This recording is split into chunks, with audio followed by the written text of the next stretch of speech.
I'm so old that I wear trifocals, and I remember not 1776, but 1976. And I remember the bicentennial, so Paulie, thank you. I just want to bring your attention to this image.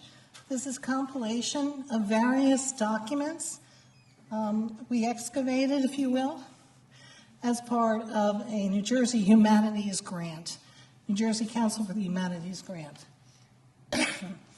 And one of the exciting things is we've tried to tie together history from over 200 years by using the lens of the American Revolution. And I think that's exciting for high school teachers, community college teachers, and others. So, next slide, please. It takes a village to create a forum like this and to create scholarship. And I just wanted to acknowledge all the families in Woodbury in Gloucester County who we're going to talk about today. And the diverse and accurate history of Woodbury is important, and to all the African American people who are not remembered. And that is part of the legacy, I think, also of the American Revolution. And, this is not a test, but I think saying thank you is very, very important. And I know you do that on a high school level all the time. I know my college and university colleagues did that, but let's just go through it briefly. So the first is Michelle Yeager. She was at Woodbury Public Library. She's no longer there, but she and I worked for over a year on this project. It resulted in a 205-page report regarding sources, documents, and people's lives. Saying our names is so important because over 70% of the African Americans from documents we did not have a name for. And so when Jen was talking about documentation and sensitive issues, it's important to remember these are not things, these are human beings. These are our fellow Americans, even if they're not called that by everyone. Rowan University, I love Rowan University, Sarah Borden, and the Frank H. Stewart Archives, amazing resource. And I know they're going through an improvement on the facility, but please use it. Dr. Timothy Hack, he shared research that he published online on Manumissions, but I wanted to look at each one individually. And where did I have to go to do that? To the Gloucester County Historical Society, that's the keeper of the documents. So I wanted to make sure I was looking at everything in original form, because we historians obsess with primary documents, and sometimes they tell a different story. The New Jersey State Archives, and if someone has water, I'd love some. The New Jersey State Archives digitized so many documents for me, and that included all the tax ratables for historic Woodbury, which was part of Deptford Township. Oh, thank you, water person. I just happen to have one in the purse that was unopened. Thank you. I don't know why I'm losing my voice.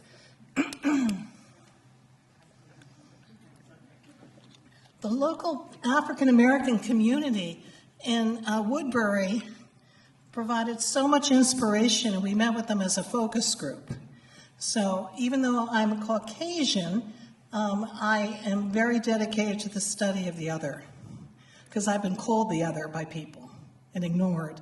So to be involved talking to African American leaders was so important. And with the funding from the New Jersey Council for the Humanities, it was extraordinarily important to engage all voices. And then finally, to everybody at this forum, but more importantly, there's hidden histories and below history. And that's what we're talking about as part of this revolution. Next, please. So there were 3 American revolutions. I'm going to argue.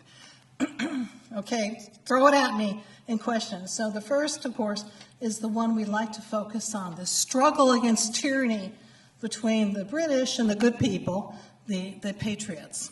And that's an important one. But there's also the fighting against enslavement by African Americans and their allies in this period on the loyalist or patriotic side, and of course the freedom of indigenous people, because simultaneously with what we think of as the revolution, there are wars going on in what is the Ohio Territory, what will become Kentucky, what will become West Virginia. And many of the generals that fought and led troops in New Jersey will be out there as soon as the American Revolution ends. So I wanted to just make the obvious point. I know it's obvious, but I think it needs to be said. Our next, please. And so that local history is in 1976. I was twirling a baton back then. I was in high school. Can you see me? There I am. Boop, boop. And I was in high school, and I loved it. The pageantry, the parades. I don't remember one African-American story. And I was included into that, by the way. I was included into that diversity perspective till I got into college. College Rutgers changed my life. And so that I don't want to relive 1976. That's all I'm trying to say. And I think today, with the leadership of Atlantic Cape and all the partners, we're going to change this. This e-book's going to be amazing. Next slide, please. And what I'm going to do, boys, I'm going to nod, or wink maybe. And as I started listening to my own gut on this thing, I actually added in the Red Bank numbers. And it's between 58 and 80 I kept finding sources on, because those are African American presence within a geographic area that we left out of our numbers. And I want to thank Jen for that, your research. It's important to do that, so that the numbers went up. And I also wanted to remind us that as social scientists, we like to think about how these sources will help us change public history. So one of the purposes of this grant was to identify little or unknown sources, to promote research by others to finish the work. Third, to document the early history of Deptford Township. And if you go to the library, except for Quaker references, you won't find any government documents on Woodbury. It has to be through Deptford. So we're looking at a broader area. Surprises, as of last week, I didn't expect to find 711 African American individuals enslaved and free, named or unnamed. And the 1784 census is so important because in tax ratables, okay, who's already kind of like, I hate tax ratables, but I now have become an expert on tax ratables because the numbers of enslaved people are listed and the emergence of free black names, in particular surnames, start to appear. So 1784 will be very important for us right after the revolution, right? But it's a very important year because we're starting to see New Jersey do a census of slaves and then requiring that those slaves that are taxed, meaning the master, the owner, I hate that word master, the owner of the enslaved person has to pay money to help close the federal debt. The slaves, of course, not paying that, the enslaved person. And then the census requires all the other people who are not taxed, and that would be women, children under 12, male and female, older men over about 50, it changes every year, and then the elderly and those who are injured.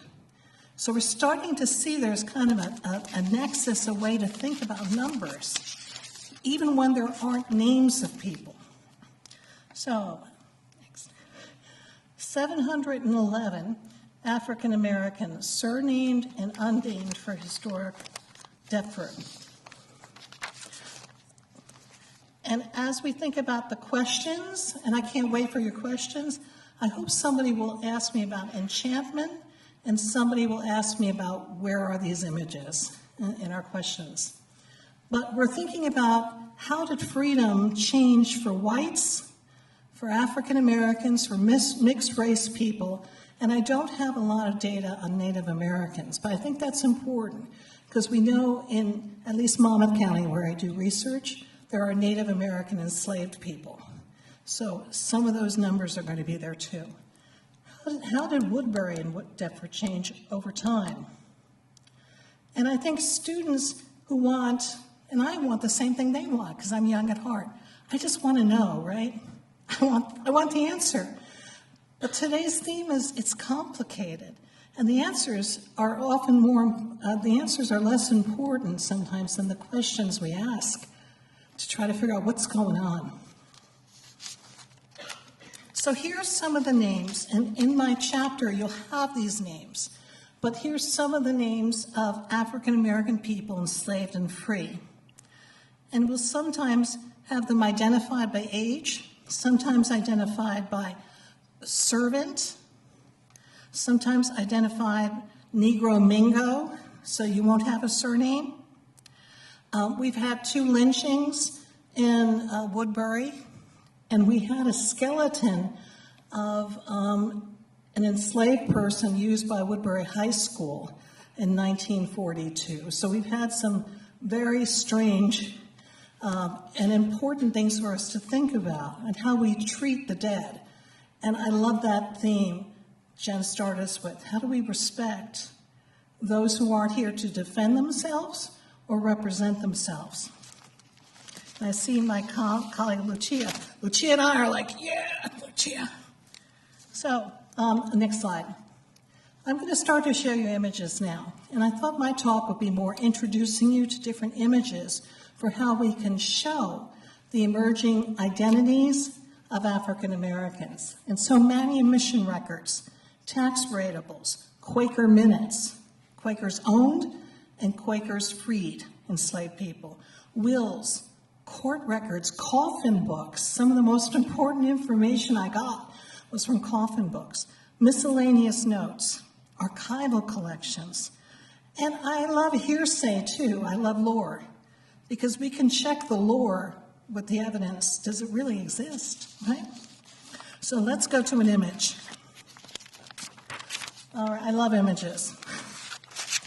So sometimes Gloucester County records included slaveholders from other areas. So in this case, Salem County.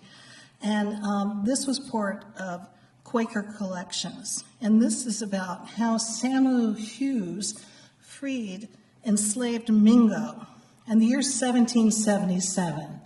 So I'm starting off with some earlier years, and I'll bring you down to a little bit more current. And in this, there's a pledge that my Negro Mingo, when he's released, will not be a burden. He will not be a problem to society. The owner had to promise that the person he was freeing from bondage would be free. The language, and I'm sure many of you have seen some of these things, but the language is different from maybe our modern ear.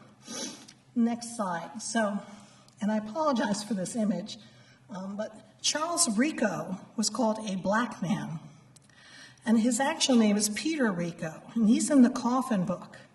And where you see the red line, right underneath it, you see the date he was buried, and then you start to see that an order was made of the casket from the overseer of the poor.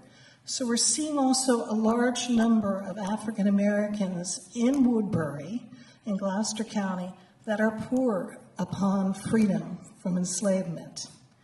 And you'll see in coffin records a listing of who purchased the coffin for either the family, the African American. Sometimes coffins were purchased years before people died to make sure that dignity of burial was covered. And even if it's in a pauper's grave, the purchase of a coffin is so important to the families. Let's look at the next slide, which has 1779, again, in the Revolution. And we're starting to see the enslavers' names, and then they list their property. James Cooper, 2 slaves, 1 share. Hannah Ladd, she's in a lot.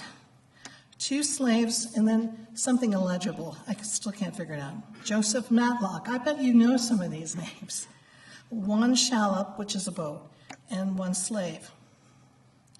Robert, I don't know what his middle name is, Price, one slave. John Sparks, a big name in Woodbury, big name, took out runaway slave ads for enslaved people who self-emancipated. He had a slave in a wagon. This makes clear to students who, in this climate of DEI, this makes clear to them that no one's making this up. This is actually the record showing human beings are the same as a grist mill, a slave, a chair, a boat. They're just things. So in our next one, in 1784, the tax ratables for Deptford recorded 6 tax slaves. That seems so low. That means 6 young boys up to men under 50 and over 12. And if we look at the census, we're going to find there are 32 other people that were untaxed, and that would include women, children, elderly, injured. Next slide, please. So this is 1784, and again, we're looking at change over time from the colonial, the revolutionary, to the early American Republic, and we have free Negroes. That's how we have Negroes listed. I put free, just so we know that they are no longer enslaved. And whoever the tax recorder is, we still don't have surnames, right? If I took you to Monmouth County, we would see Ben Andersons, John Potters, with apostrophe S. The tax assessor still sees the person as property, even though he is free. It's usually men listed. And I just wanted you to get a sense of the persons. In tax ratables, it says persons who are white, and then it says Negroes.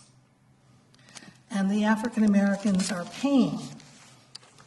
I know this is a little hard to look at visually, so I apologize. All right, next slide. Welcome to my world of tax ratables, like boing. Again, if we go over and look at that tiny red attempt circle, that shows you the column for slaves. And then on the right of that is a second circle, and that's the total number of slaves. So there's 2 things, students can actually get a sense of who owned what, from a human people chattel to how much they paid, if they owned a tannery, if they owned a grist mill, if they owned a wagon, if they owned dogs, if they owned cattle. Get ready, the taxes are there.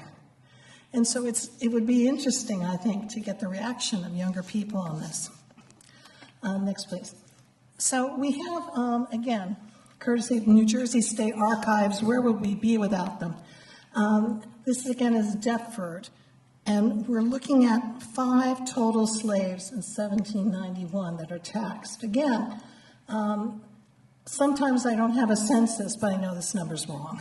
There's no way. There are more people. They're just not counted as taxed because they're not male. They're not between 12 and usually 50 or 55. Next slide, please. I just want to keep bringing up names. So Sparks is there again in 1784, Abraham Duval, another Matlack, Thomas Reeves Jr. Interestingly enough, there's another Thomas Reeves Jr. up in Upper Freehold, Daniel Smith, and Robert Taylor. So you also can track the changes of ownership of enslaved, if you choose to, by looking at the tax records. Next slide, please. So the first census, and this is very interesting to me, there are no records for individual towns for enslaved people.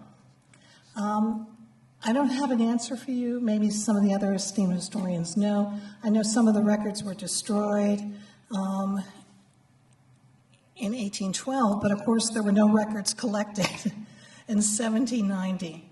So good news, the Quakers 8 years ago decided to do their own census. So we have comparable numbers, but it's important to see that Gloucester, there's a myth, slavery ended in West Jersey. Not really. It's a little bit more complicated than that myth.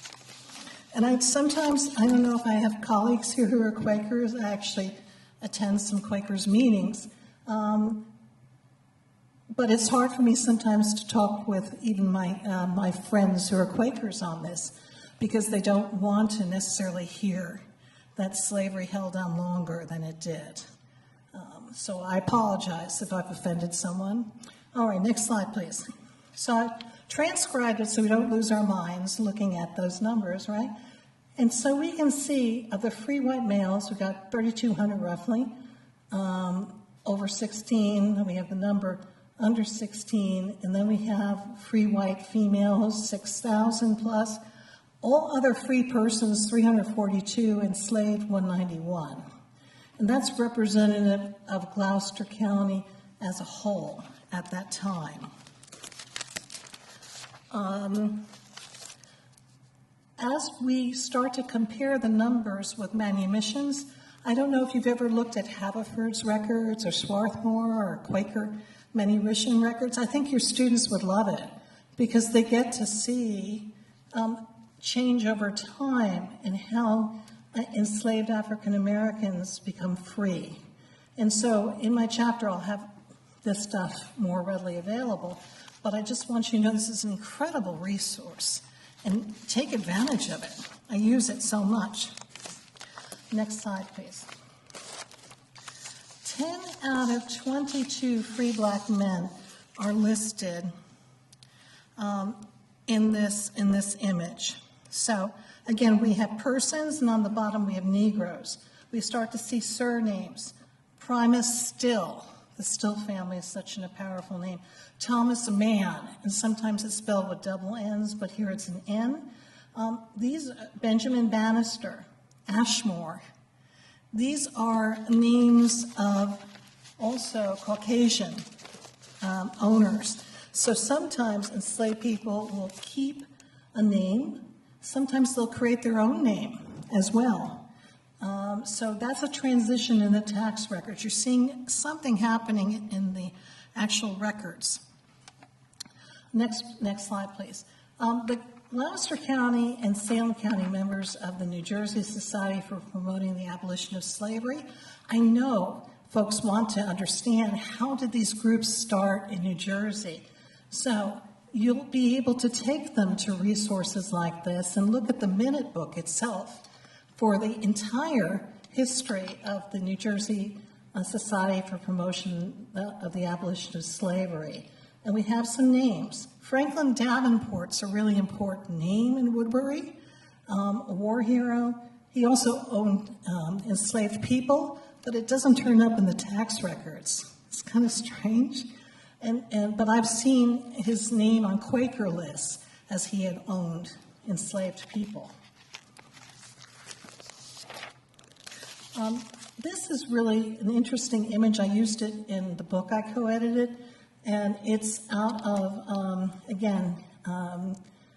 Haverford and Swarthmore. And one of the things that you'll see is, and this is a paternalistic image, the white man with huge arms holding up biblical script and other guidance to an African-American man waiting to be freed. And thank you, sir.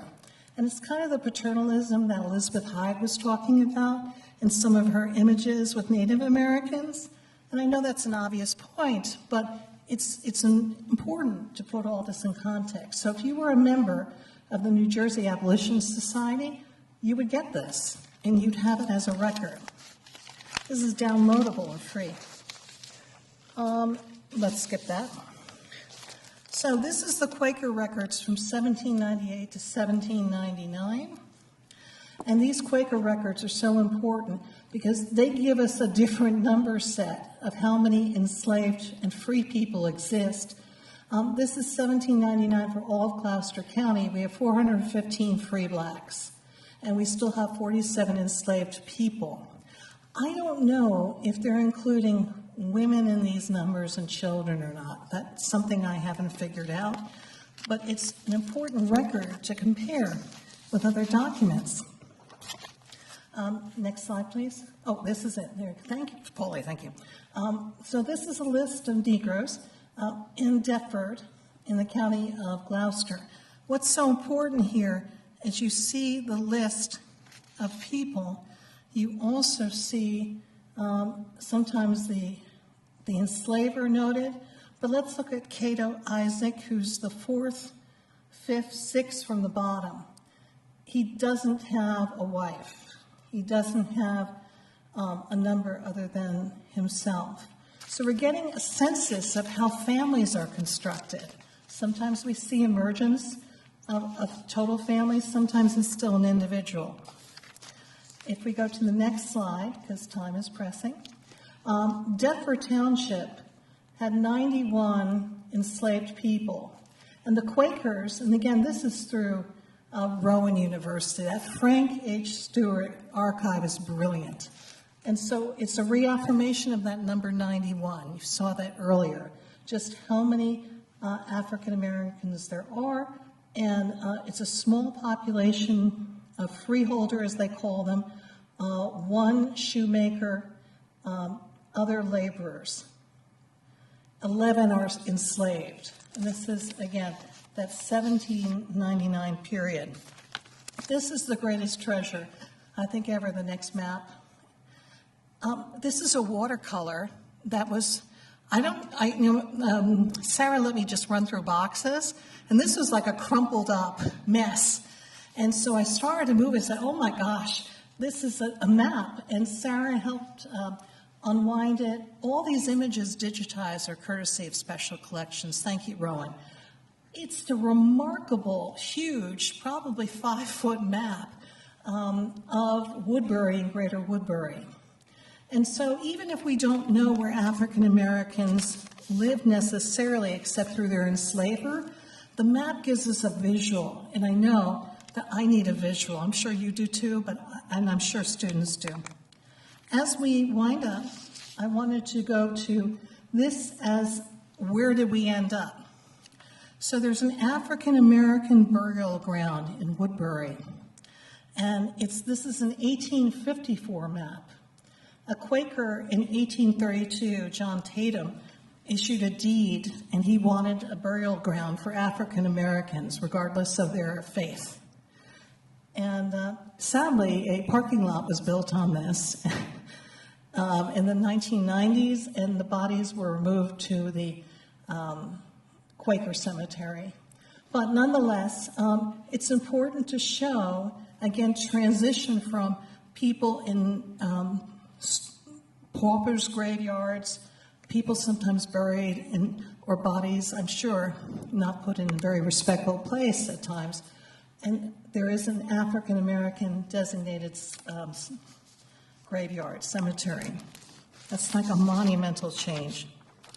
I think, how many minutes? We're done? So let me just conclude by saying, I think history is enchanting, not like Disney. Disney. I think that a lot of people, as Jen mentioned, fell in love with America in the bicentennial.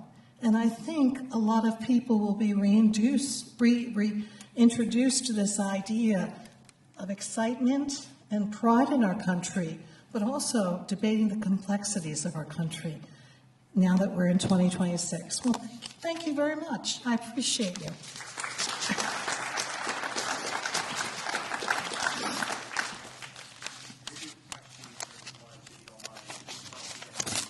Oh, okay, no problem. Hold that thought, but don't forget it. If I could say one thing, Tolly, I'm looking for Rowan, Atlantic Cape, New Jersey Council of Humanities, or another place to take all these documents I have there digitized and house them for 2026. Woodbury wasn't able to do that, and so that way it would be available to anybody who wanted to use them. So I hope someone will think of that. All right, bye-bye. Thank you.